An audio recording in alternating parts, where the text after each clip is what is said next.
mute. What's up, y'all? It's Dominique, aka That Therapist. I'm the lead clinician and CEO for a group practice known as Yellow Bird Counseling. All right, we are located here in Birmingham, but we service the entire state of Alabama. Soon to come some other states, so stay tuned.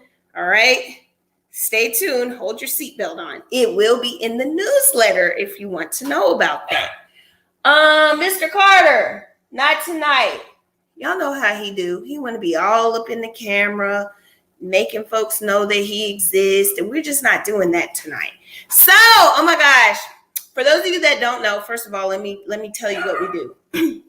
So every Thursday evening at 8 p.m. Central Standard Time, which is 9 p.m. Eastern, which is 6 p.m. Pacific, we go live and we talk about things that anybody can relate to, because my whole goal is to break the stigma of mental illness and myths surrounding mental health, and present why anybody could use a therapist for therapy and or counseling. Okay, counseling is just life coaching that you can use your insurance to pay for. And don't we love that? Okay, by a licensed professional, which you get that extra safety there from us being bound by our ethical boards and, licensure boards and yada, yada, yada, yada, yada, yada. Okay, so that's what we do. But y'all also know that when a new ambassador, quote unquote, therapist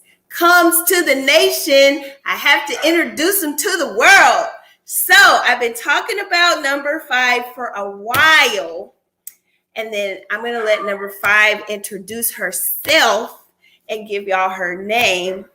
My brain, I know their names, okay? Don't get it twisted. I know all my therapists' names, but I be forgetting how many of us it is. So just to be completely transparent. Okay, so this is number 5. Oh my gosh, I'm so excited about number 5. We have known each other. We went to undergrad together. We had some psychology classes together, and that was real neat and cool. And number 5 is also Greek like me, so we did some other stuff outside of the classroom. But as soon as number 5 said she had her license, I was all in her DMs talking about, don't you want to work for me? And I do that. So yes, without further ado, yay!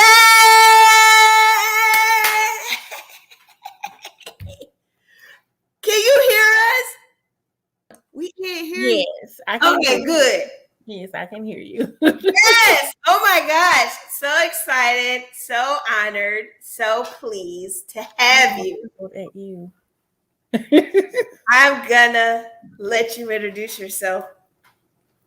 Well, I don't know what I need to say. I am Jennifer Nelson. I am a newly licensed independent clinical social worker. I have been practicing social work now for about 12 years. And let's see, I don't know. I love people. I love to help. I feel like it's my purpose.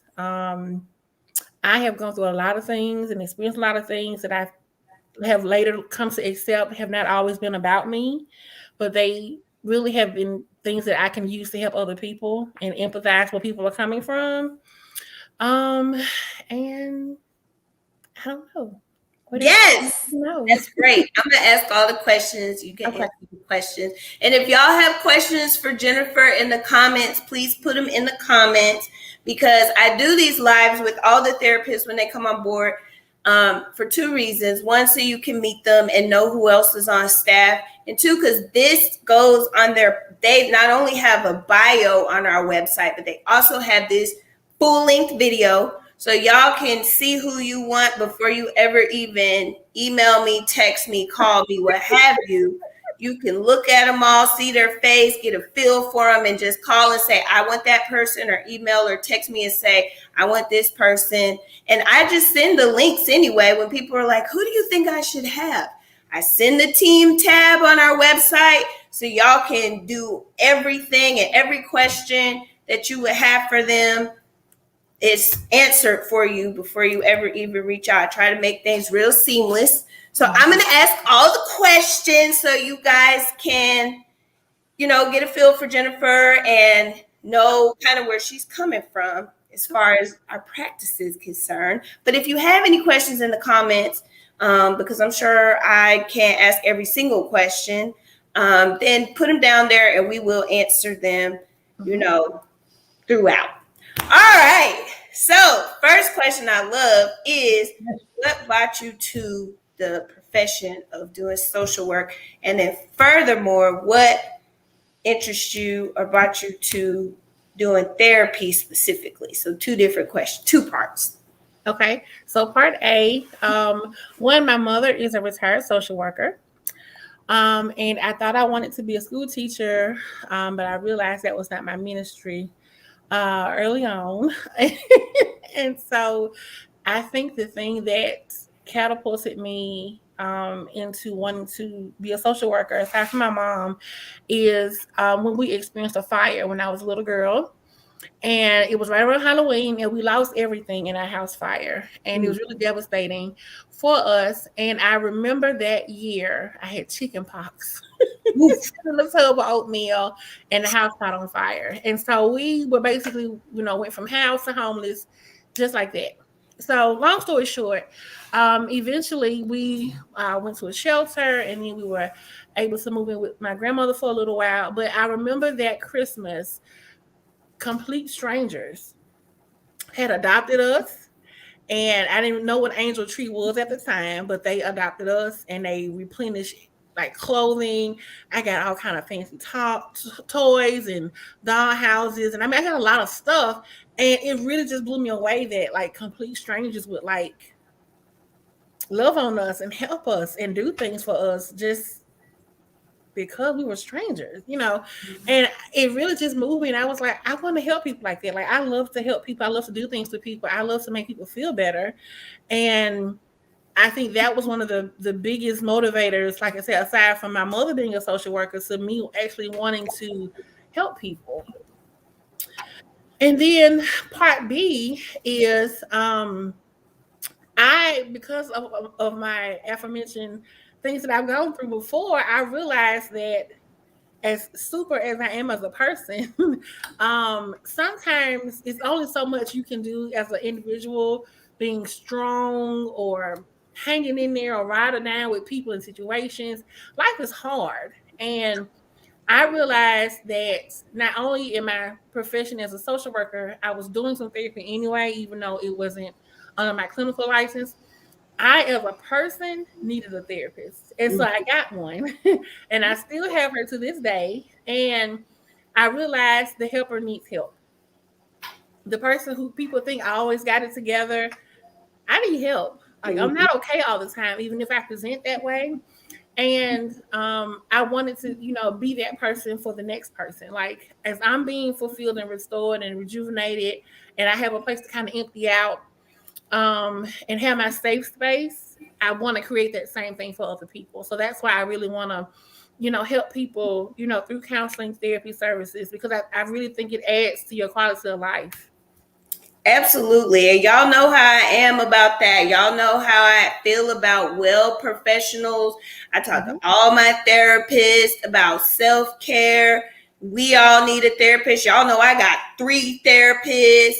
So I do not play about that, because you can tell when a professional is not caring for themselves or getting their own services that they need.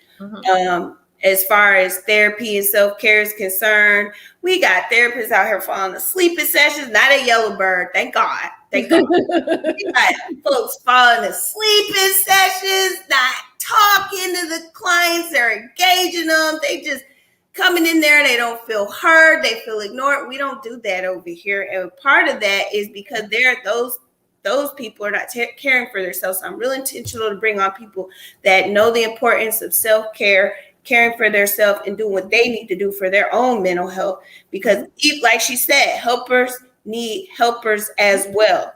And so yes, y'all be sure to also share this live if you would, please, so that your friends and family, there's somebody I'm sure on your timeline or in your groups looking for a therapist, and Jennifer will be a great option.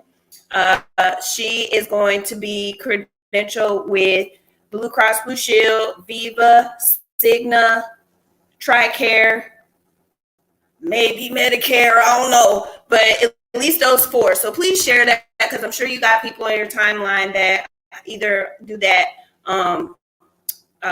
that have one of those insurance types. So please share. All right, cool. And ask your questions in the comments, and so we can get to those as well.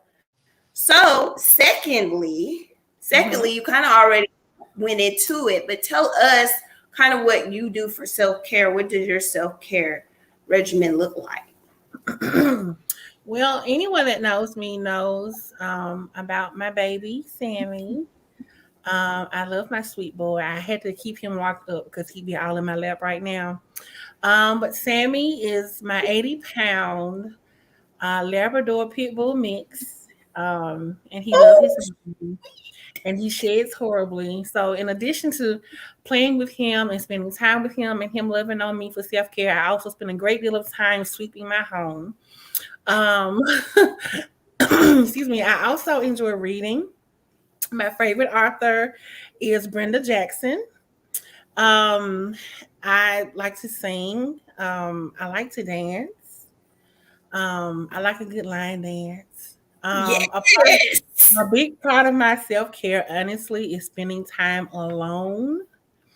I enjoy the alone time. I enjoy my own company. I enjoy quiet time. I enjoy just peace and quiet. Just Mm-hmm. because life is busy, noisy, you know, sometimes people, there's such an exchange of energy all the time. Like sometimes I just need to be in my own space.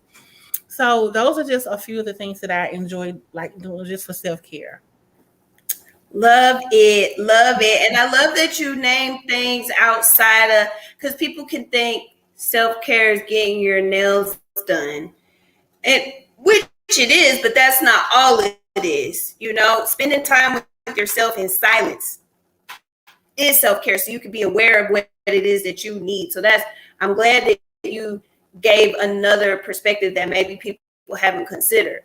Because it's always, oh, I need to go to the spa, or which is cool, but long-lasting self-care doesn't just consist of going to the spa, getting your toes and nails and stuff done. It Right. consists of knowing what you need, being aware of your needs, and giving yourself that. So, love it. Love it. So, tell us so far, what is your experience doing therapy so far? So are you meaning like with Yellowbird or just period? Period. Yeah. So I have done individual and group therapies with a variety of populations of people. I currently work in a hospital setting, so I do some group therapies there, and not so much individual. But in my previous, places of employment, I've done substance abuse, treatment groups.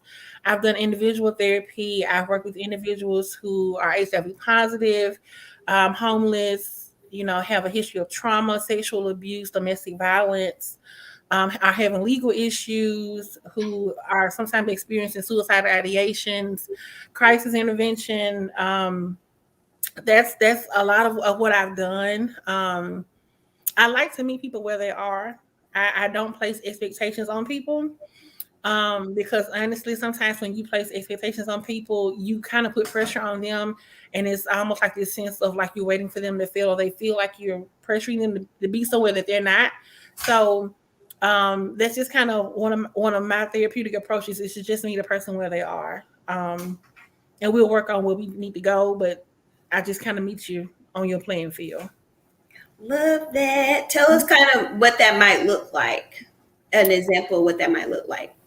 So, say for example, if a person came to me and they said, um, I feel like I have really low self-esteem. I feel like, I'm not worth anything good. I've made so many poor decisions in my life. I really don't know my purpose in life. And, I'm just here. It's like a last ditch effort to try to, figure out the next steps or whatever. So, excuse me, ideally, like if I'm talking to a friend, it would be like, oh no, like don't think that way. Let's try to figure this out. Like, let me tell you all these great, fabulous things I know about you. And I don't want to come at it at that angle. I really just want to start where you are. Mm-hmm. I want to explore what's maybe causing you to have those feelings or those, that lowered self-esteem. I want to talk about that before we start talking about how to pull yourself up and how to change your own perspective. Like, I want to know where that stems from. So I don't want to jump in and be Miss Sunshine optimistic and you feel like you got to come where I am to make me feel better, when the idea really is, let me get a better understanding of really what's going on with you. Where's that stemming from? Because I know, for one, I can identify with having low self-esteem growing up. And it took me some time, a long time, to find my own way. And it didn't just snap overnight when teachers told me, no, you're beautiful, your dark skin is beautiful, or you don't have to be this really small, petite person, or you don't have to be really light skinned to be, considered beautiful. Like, you don't have to have long flowy hair to, be this idea of what the world says you're supposed to look like, type thing. So it took me years to kind of start to believe the hype that I had been sold. So I like I said, I believe in coming at people like where they are, because I know my story, I know my struggle, I know what it took for me to get to a point of self-acceptance and loving myself. I love that. And y'all know another quality, and I'll just say a quality of Yellowbird is authenticity, genuine. You are working with people. We are therapists of the people, from the people, okay, for the people. That's what we are. And so we all got a story. None of us are perfect. We're not going to be looking down our glasses at you like, oh, pity you. That's not how we do here. We, like she said, meet you where you are and get to the root of the problem. That's one thing that she said is stuck out to me, is getting to the root of the problem and figuring out where it comes from. So that way we can help you from there, help you pull it up, whatever is that root is, or help you get healing there. So I love that. I love that. So tell us what populations of people do you feel most comfortable with, and which ones do you feel least comfortable with? I primarily work with adults. I have not worked with a lot of children. I do have some history working at DHR, but that was a short-lived experience, thankfully. Woo! Thank God. And it wasn't so much the children; it was just the nature of the beast at the job at the time. But most of my experience is with adults, and so that's where I'm comfortable. I feel like working at like at Ace Alabama, working there, I really got a chance to work with a lot of people who didn't look like me. My eyes were open in a great sense of this, the varieties of people that are like among us.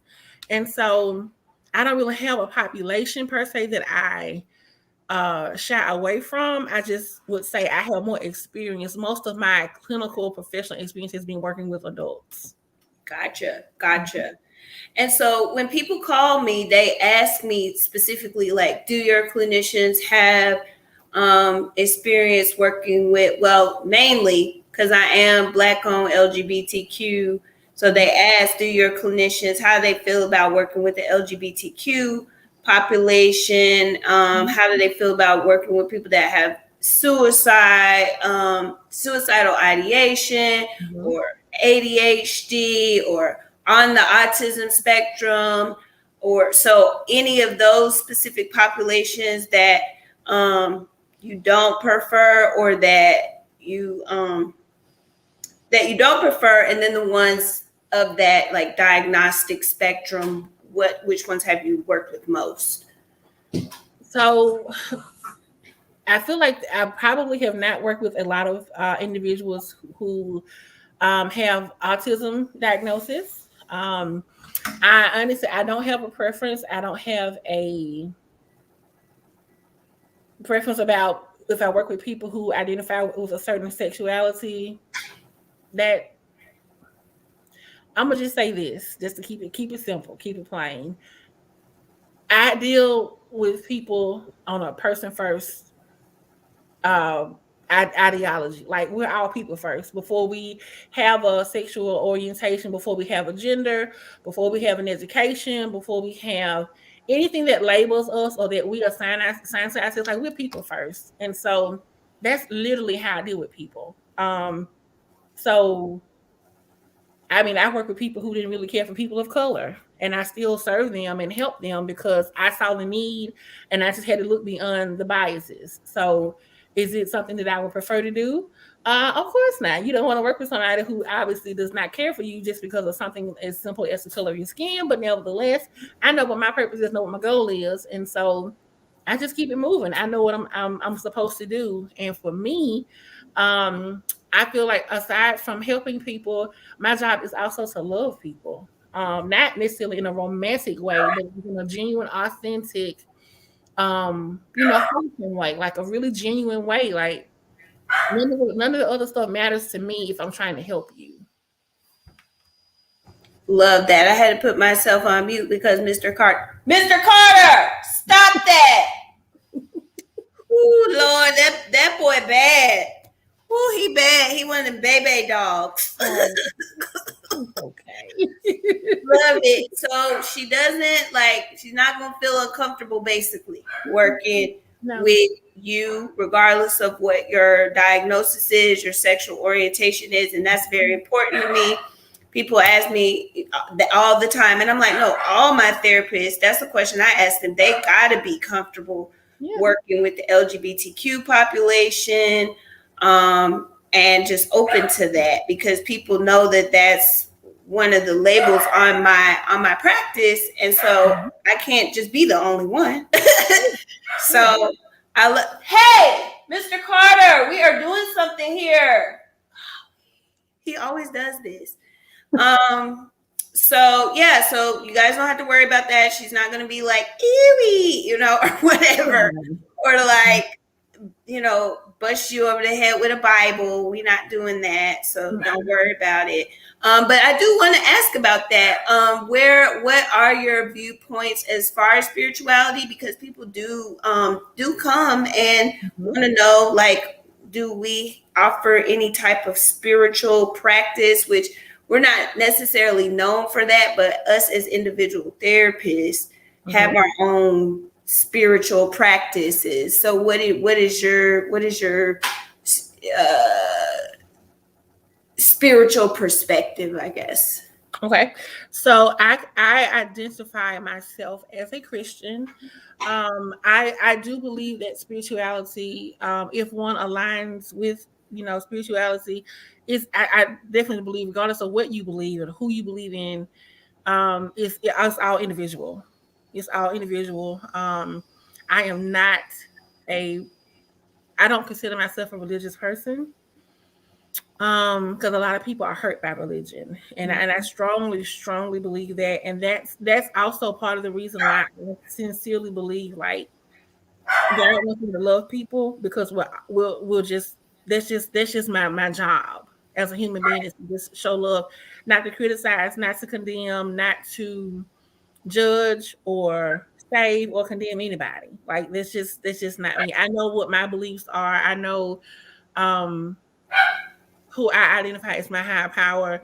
But when it comes to, providing a service or working with people, I feel like my spirituality and my relationship with my higher power is what guides me in how I treat people. So if a person said, that they identify with as another religion, or something that I'm not familiar with, and they say, well, I would like to pray during the session. Well, I coming from a place of ignorance, if it's something that I don't know, they would have to lead it. I would have to encourage them to say, well, this is a safe space to teach me about, where you're coming from your perspective. That doesn't mean that I would be converted, or that I'm going to have a full out argument or conversation about, like, well, no, I don't believe that that's right. Like, in that setting, there's no place for that. So that's just kind of how I in terms of like spirituality, religion, or anything like that. Gotcha. Love it. So, accepting of what a person's spiritual and or religious background is, but if you are a Christian, also that if Christian clients, she can, relate with you there as well. Yeah. So, love that. Awesome. So, tell us when a person first comes, maybe for their first session, what would that look like?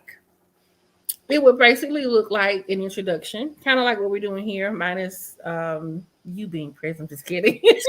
But if no, Gary in the background. you know what? That is okay, because if Sammy could get out, he'd be in my lap, and y'all would be more intrigued by the dog than me. But that's okay. That's why he's locked up right now in his room. All of my sessions, if anyone has already had a session with me, it's pretty much introductions. Let me tell you who I am. This is me. I have my dog. I have my husband. I do this kind of work. This is just, how I am as a person. How I am at work is pretty much how I am at home. Minus professional work clothes and shoes, and and my hair may be different, or something. But I mean, it took me a long time to get to this place, so. I'm really genuine. I'm really open. Most people, feel comfortable around me to start talking, and I'm ready to listen. So I tell about me, and then I want to hear about, who you are and what brought you in, and your history. Have you been in therapy before? What was that like? Are there things that you need or don't need? Things that you like and don't like? If you feel like there's anything that we discuss at any point that's pushing too far, tell me, because sometimes the push is necessary, but I'm open to feedback. I don't want to, again, take you further than where you're already ready to go. So I meet you where you are. So the first session would be, like I said, the introductions, finding a little bit about, what's been going on with you to bring you into therapy. And then, maybe identify some soft goals. Like maybe we don't have concrete goals, but what are one or two things that you hope to get out of this therapeutic relationship type thing? How often would you like to meet? Are there certain things that we need to address first? So if you came in and you were saying, well, I've been having these thoughts to harm myself, but I also want to talk about, my work stressors, and I also don't really know how I feel about my personal relationship with my significant other. Well, as a provider, as a professional, safety is going to have to come first. So we're going to have to talk about safety. We're going to have to address, even if we don't delve all the way into it, we're going to have to talk about this safety before we part ways, just because I want to make sure that if at all possible, we can make it to our next session, So I may have to put a goal in place, just for us to be able to make it through to what we need to do next. But that's pretty much the gist of how the first session will go. Pretty laid back, pretty relaxed. Again, just meeting you where you are, finding out what your needs may be. And they may change over time, and that's okay too, because that's just part of it. Absolutely. I love that. And I love, again, safety first. I always tell my clients that. They're like, yeah, I've been having some suicidal ideation, but I'm like, start, especially with being virtual. No, we got to, like, this is a first safety. We got to make sure you are physically okay in a physically okay situation. So, we can't just send you out without really addressing that first. And then, the other stuff, while it's important, we got to deal with life or death first. So I love that. Tell us what your views are, or what your at what point would you recommend someone to psychiatry, because people get scared to come sometimes because they think we're just going to try to put them on meds. So tell us kind of what your views are about psychiatry and medication. So because of the nature of the work that I do right now, I do work closely with psychiatrists because I'm in an inpatient setting. That being said, I do realize even in the inpatient setting that some people would really benefit not just from medications. Sometimes we really need to talk to somebody, and you can't talk to a pill bottle. And the other reality is a lot of times psychiatrists do not have the time to commit to establishing a really good therapeutic relationship. So to answer your question, and finding out about your treatment and your therapy history, I will ask questions like, have you ever been on medications? Have you ever received a mental health diagnosis? And if so, how have you been treating that or managing that? Because I do believe that some people benefit from therapy and med management. Some people may want to do something natural, holistic, and not necessarily be caught up in pharmaceuticals. And I get that part too. But that's something that we have to kind of talk about on an individual basis, because sometimes if the depression is never ending, chronic, the anxiety is never ending, chronic, if it's interfering with your ability to function, we kind of got to talk through that, because sometimes you may need to talk, and talking may help you feel better in the long run, but sometimes acutely short term, we may need a little bit of assistance. And I firmly believe that if there's a medication that we start for our mental health, then I would definitely encourage someone to discuss, if they got on medications again, discuss, hey, I don't want to take this stuff for the rest of my life. What can I do to get weaned off of this properly? But in terms of me referring out, that would be really more so on an individual basis, to just kind of meet you where you are, but also give you some professional insight and say, hey, this is concerning, your symptoms are not improving, we're talking, you're doing the work, and that's really awesome. But I would encourage you to consider taking this additional step to get a little extra support in until you start to feel better. And then we can have another conversation on how to talk to the providers to say, I think I'm able to make these lifestyle changes that will maybe help reduce or manage my symptoms so that I can not be, medicated with this medication or these medications. So we just we have to have a conversation about that. I love that because it is scary for people. There's a big stigma around medication, and understandably so, because it can alter things. It can cause you to feel different.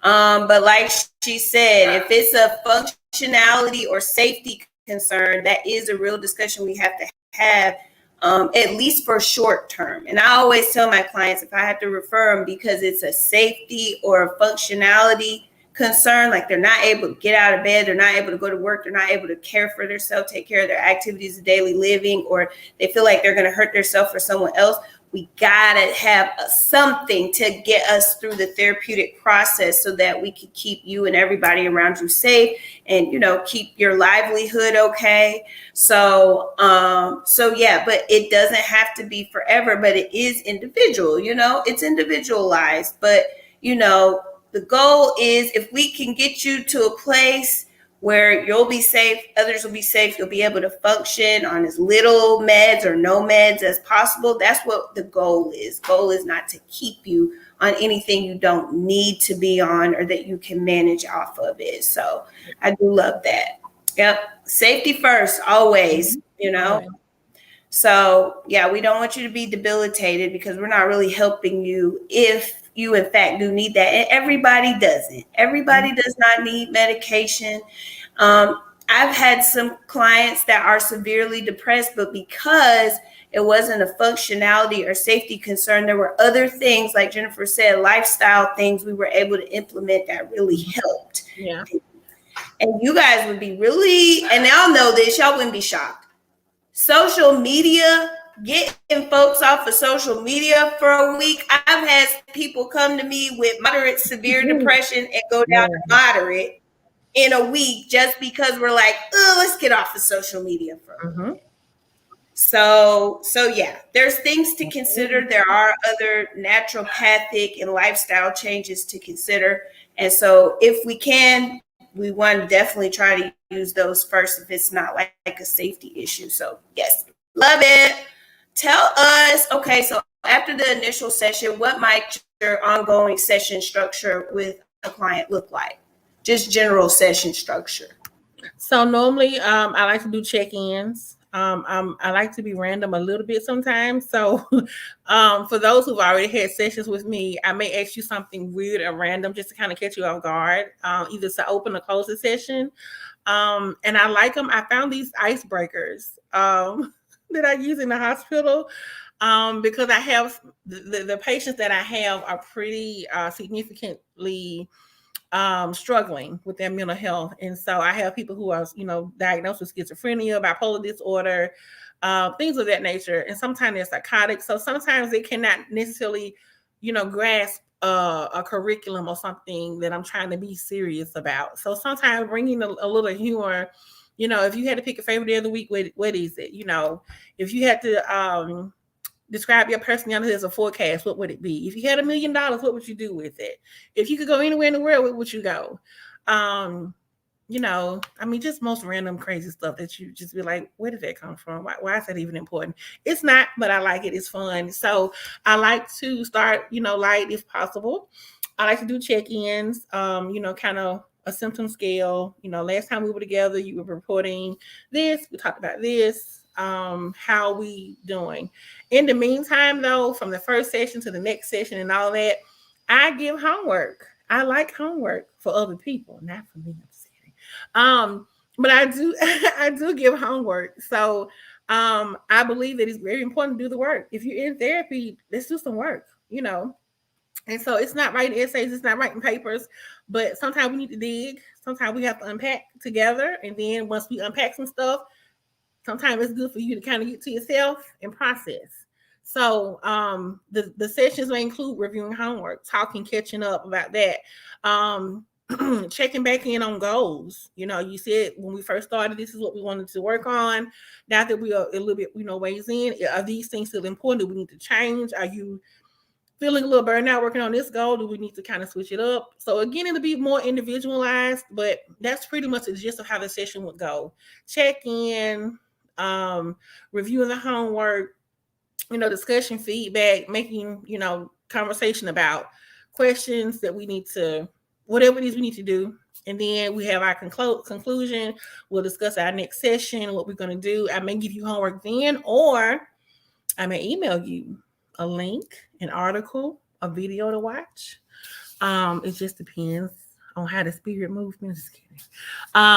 But yeah, it just really depends on what the need is. That's pretty much how the sessions go. Like those the minutes fly by, honestly. So I love that because everything doesn't work for everybody. So we're gonna say, and y'all hear me say it on the live, I don't like giving specifics on lives as far as this is what you need to do, because this is a general setting. And so you really got to come to us to get what's that individual detail that you need. So like she said, it could be any number of things, just whatever fits your circumstance or who you are or where you're at. But we're not slapping the same thing on everybody. While the session in general might be the same structure wise, the content of it, the homework will be, for what you need in your individual life. So I love that. And and I used to say it when I did my spiel, when I was getting new patients, I will always say, I'm not going to be that therapist to just sit there and say, see you next week. And I make sure that the people that I bring on, they're also not like that. They actually are going to engage, be hands-on. And so that's what she really just explained to you guys. So again, please share this. Please share this. Somebody on your timeline needs this. Somebody on your timeline needs Jennifer specifically as their therapist. And that's going to be really life-changing. So if you want to help us break the stigma of mental illness and aid in the effort for mental wellness, please share this live because it could really save someone's life, to be honest with you. The work that we do is not to be taken lightly at all. It's life-changing work. So cool. I'm trying to think. I talked about the insurance a little bit. She will only be taking insurance clients because we have our associate licensed therapists that take our uninsured. So that would be our private pay. If you don't have insurance, she won't be taking those unless it's like a high deductible situation. But yeah, she'll be taking strictly insurance people. And then our associates, Shekinah, number 6, who we haven't introduced yet. So we'll save him for later. I'm so excited. It's a him. And Kayla. So we will have plenty of therapists for that, but she will be taking insurance like myself, Bridget, and Janice. So let's see. Y'all got any questions in the comments? If you do, please put them in there. But I'm trying to make sure I get all the questions that I get when people call. I don't know, y'all. I think she did a pretty good job of answering it and just giving a feel for people that have never been in therapy before, so they know what to expect, because we do get a lot of those. I don't know. Is there any additional information that you would like to give us, Jennifer, about yourself or your practice style, or what people can expect, or what you want to offer? Well, I'm just honestly, I'm glad to be able to do the work that I've been doing. I definitely look forward to continuing on, this journey to help people. I just want to help people. I really, I know it sounds like really basic, but that's literally what my heart's desire is, really like genuinely to help people. And sometimes you don't know you need help. And honestly, I didn't know that I needed therapy until like I witnessed like an act of violence, and I was like, I'm not okay after this, And I tried to shake it off. And I realized after that experience, there are some things in life you just can't shake off. You can't sleep them off. You can't drink them away. You can't drug them out. Like, some things you literally are going to have to deal with. Some things you are just going to have to face. But the fear comes in when you don't really know how to do that. And so the therapy for me has helped me to not only process the trauma behind that act of violence, but man, we dug into some stuff. Like, I was like, I didn't even know I was struggling with that. I forgot about that. That's why I'm this way. Or I need boundaries. And I don't know how to, I love people so much. Like, I didn't have boundaries. Like, man, therapy was like a really big deal for me. So when I'm working with people day by day, even if I'm talking to my coworkers, like, it's like, yeah, we all need a little bit of something. We all need a little bit of support in some area. And we can't be too proud to ask for help. I know that sometimes if we've asked for help before and we've been burned, then it kind of scars us from wanting to ask for help again. I've been there seeking some assistance, and then all it turned into was rumors and gossip and family talk, and it really didn't get me anywhere. And I was like, I'm gonna just keep myself to myself, and I ain't gonna talk to nobody, and it's just gonna be me and the Lord, and I'm gonna just let it be what it is. But I do believe that we are here. We all have a purpose. We all need to be striving to do something. And so I know for me, I know what it is to be burned, but I also know what it is to be a person that you can confide in. And I found my support in my therapist. And even though we are both professionals and both, educated, I respect her role in my life. We are not best friends. We have very good boundaries, but I was grateful to find a therapist who looked like me. And I appreciate everything that she's added, to my life, because she's helped me to overcome and work through and get over a whole lot of things that I was like, that's probably gonna take me out of here. I don't think I'm gonna be able to press through that. But she helped me. And I'm forever grateful for that relationship, because I couldn't be strong. And I had a point I couldn't be strong anymore. I couldn't suffer that. I even got to the point where I couldn't pray it away. I couldn't pray. I couldn't press my way through anymore. I just could not. She saw that and she was like, "Hey, Miss Nelson, yeah, let me just remind you that you are my focus. You are important to me, and you taking care of everybody else, but I'm finna check you on how you need to take care of yourself." And I needed that reality check. I did. And I'm better for it. So I'm just really excited to pay it forward, keep it moving. You know, I want everybody to be in a healthier space. Yeah. I love that point that you made. Therapy, y'all, therapy, people are like, oh, I don't need to go talk to nobody. Like, I ain't weak. Let me tell you something. Therapy is a boss ass move. It's gangsta, okay? Because we are doing actual work. We have to face the things that hurt us. We have to face the things that we do to hurt ourselves and others to be better, more successful people and citizens, and just be more mentally well, because mental wellness doesn't just impact us, it impacts those around us. So if you're refusing to get well, then you're doing yourself and everybody around you a disservice. But first, you're doing yourself a disservice to try to just get through it. And I know us in the African American community, we're just like, we could just pray it away. Well, guess what? Jesus, you can have Jesus in therapy. We got shirts that say it, mugs that say it. Not personally at Yellowbird, but they're around. Okay. We're the hands and feet. Okay. You pray to God to help you with your depression. He brings you a therapist because the therapists are the hands and feet. And it's just like that. But you can still pray. You pray and come to therapy. You process your prayer in therapy, and then we can put your prayer into practical application. Okay. All right. For the people in the back, prayer to practical application. Okay. So I love it. Thank you so much, Jennifer. Thank you so much for coming on. Like, I really appreciate it. I really appreciate what you had to bring to the team, to the clients, and a lot of people are going to really have a life-changing experience with you. I know that. So, yeah. And she'll be around. Y'all know the therapists, they come on every so often and they do different lives on their different areas of passion or expertise. We literally have meetings to ask them, like, what do they want to do a live on? Because, while I might run Yellowbird, it's not just my practice. Like, they are really helping me help people because I'm just one person. So you will see her more.